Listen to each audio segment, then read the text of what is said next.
Hello সবাইকে, কি অবস্থা তোমাদের? তো দীর্ঘ ৩টা মাস ধরে আমি কোনো ভিডিও ছাড়ি নাই।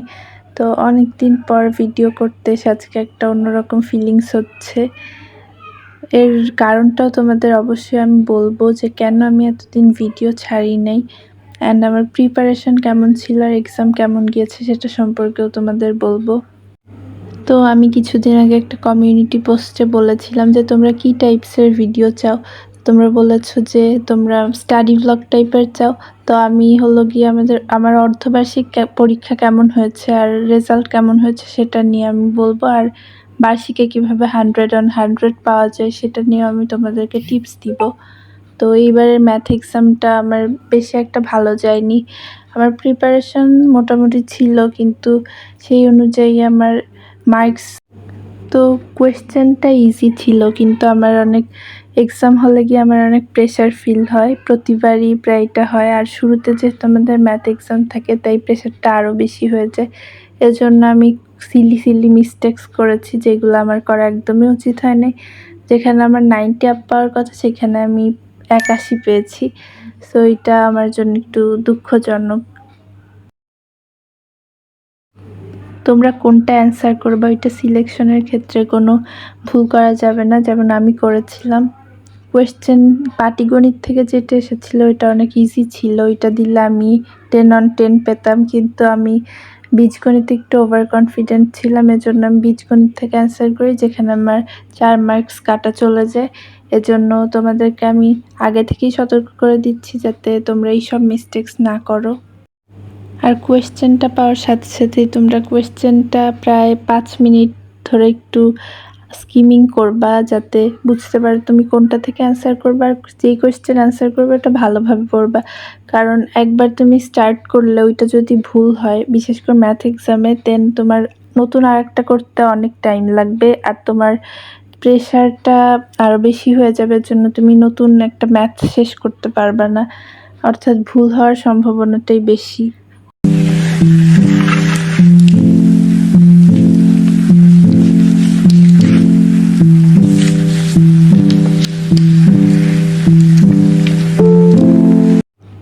এবার আসা যাক এমসিকিউ অংশে। এমসিকিউ অংশেও আমি একটা মিস্টেক করে ফেলেছি। সত্যি বলতে আমার এটা বলতে অনেক খারাপ লাগছে যে এমসিকিউ আমি মাত্র 24 পেয়েছি, যেখানে আমার এক্সপেকটেশন। তো এমসিকিউ আমি কিছু সহজ এমসিকিউ স্কিপ করে দিয়েছি ভুলে, আমি বুঝতেই পারিনি যে আমি বাদ দিয়ে দিয়েছি।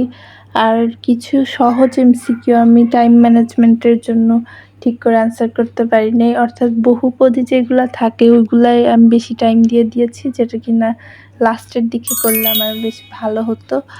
তো এইটাই হলো আমার এমসিকিউয়ে অনেক গ্যাপ হয়ে গিয়েছিল।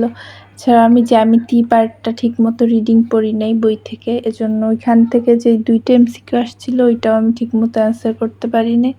তো তোমাদের বলবো যে বইটা অনেক ভালোভাবে পড়বা, বইয়ের সব লাইন দাগায় দাগায় পড়বা, যাতে তোমাদের বই থেকে যদি কোনো এমসিকিউ দিয়ে দেয় ওই মার্কটা তোমরা যাতে কোনোভাবেই। এছাড়াও তথ্য উপাত্তের ক্ষেত্রেও আমি মিস্টেক করেছি। আমি ভেবেছিলাম ওটা অনেক সহজ, এজন্য আমার ঠিকমতো প্র্যাকটিস হয়নি এবং আমি গ্রাফের ক্ষেত্রে একটা ভুল করে ফেলেছিলাম যেখানে আমার মার্কস কাটা গিয়েছে। তো তোমাদের বলবো কোনোটাই সহজ না ভেবে বেশি বেশি প্র্যাকটিস করবা যাতে পরীক্ষার হলে গিয়ে তোমার কোনোই ভুল না হয়। এখন আসি তোমাদের আমি কি কি টিপস দিতে পারবো সেই প্রসঙ্গে। তো প্রথমত হলো ম্যাথ বেশি বেশি প্র্যাকটিস করতে হবে। সহজ ম্যাথ হোক আর কঠিন ম্যাথ হোক বেশি বেশি প্র্যাকটিস করা লাগবে। আর তোমরা শুরুতেই বইয়ের যেই ম্যাথ আছে ওগুলা কমপক্ষে 2-3 বার প্র্যাকটিস করে নিবা। দেন তোমরা যাবা গাইড সলভে, তখন তোমরা দেখবা ইজিলি তোমরা সব গাইডের যেই ম্যাথগুলো আছে ওগুলো ইজিলি পেরে যাচ্ছ। আর কিছু ম্যাথে ঘাপলা থাকলে ওইগুলা তোমরা 2-3 বার প্র্যাকটিস করবা গাইডের। তো এইভাবেই তুমি সম্পূর্ণ একটা চ্যাপ্টার শেষ করবা। দেন গাইডের যেই মডেল টেস্ট টাইপের থাকে প্রত্যেকটা চ্যাপ্টারের শেষে ওইটা তোমরা দিয়ে দিবা। এতে করে তোমার বেসিক স্ট্রং হবে আর তোমার কি কি মিস্টেক হয় তুমি ওইখানেই মার্ক করে রাখবা।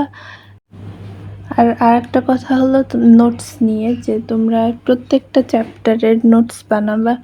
নোটস তোমাদের অনেক কাজে দিবে, কারণ পরীক্ষার আগে তুমি সব চ্যাপ্টারের যদি নোটস না বানাও তোমার অনেক প্রবলেম ফেস করতে হবে। পরীক্ষার আগের দিন তুমি একদম হন্তদন্ত হয়ে যাবা যে আমি কোনটা রেখে কোনটা করব।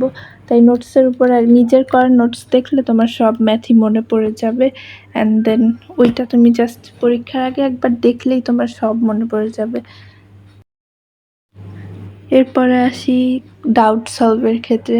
তোমাদের যদি কোনো ডাউট থাকে কোনো বিষয়ে যেটা টিচারের কাছে তোমার সেই মুহূর্তে কোয়েশ্চেন করার সুযোগ নাই, তোমরা ওই ক্ষেত্রে গুগলে গিয়ে তোমরা সার্চ করতে পারো। গুগল খুব সুন্দর করে তোমাকে বুঝিয়ে দিবে।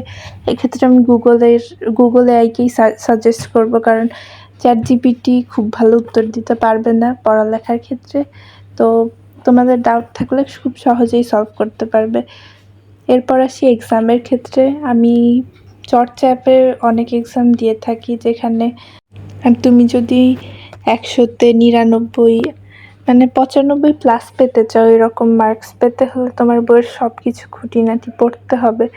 আর তুমি কোনো সিলি মিস্টেক্স করা যাবে না, মানে সহজ ম্যাথগুলো তোমাকে প্র্যাকটিস করতে হবে। আর কোনো লাইন স্কিপ করা যাবে না, কারণ ম্যাথের ক্ষেত্রে অনেক টিচার আছেন যারা শর্টকাটে ম্যাথ করলে ওইখানে ফুল মার্কস দিতে চান না। তো এই বিষয়টাও তোমাদেরকে মাথায় রাখতে হবে, যাতে তোমরা কমপ্লিট প্র্যাকটিস করে সেটাই তোমরা আউটপুট দিতে পারো।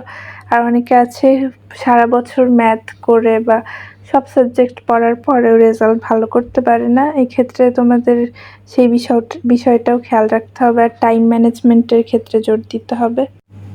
তো এরপরে 100/100 সিরিজের নেক্সট এপিসোড আসবে, তোমরা এটার জন্য অপেক্ষা করো। তারা